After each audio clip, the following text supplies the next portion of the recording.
When was the last time you really cried? I had an acting teacher once tell me people don't try to cry.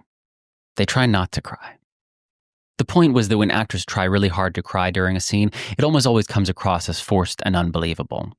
But when they allow themselves to be present with the memory or imagined sensation of trying not to feel something, that triggers a very real feeling that most of us have had at one point or another, and it becomes much easier to cry.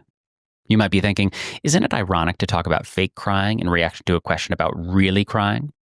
I concede that point. On the other hand, if you're truly crying, as opposed to just inducing watery eyes by not blinking or menthol, the body doesn't care whether or not the source of those tears are real or imagined.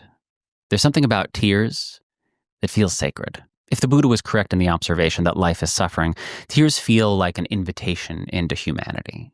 To be clear, I'm not saying that fetishizing suffering is healthy or that crying is a reliable metric with which to measure someone's humanity. After all, people don't try to cry. But when life happens and we find ourselves faced with that sensation that the world is not as it was meant to be, that it's not okay, that we're not okay, crying is like a bodying forth of what it means to be human, an embrace of ultimate reality.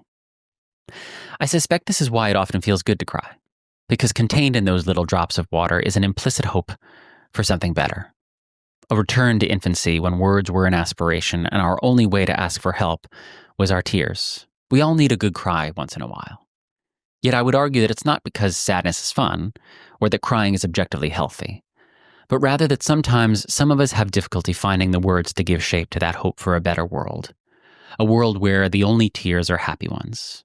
Crying, really crying, bridges that gap for us.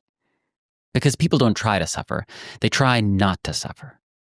And embodying that hope for a life without suffering, we don't have to be Meryl Streep to do that.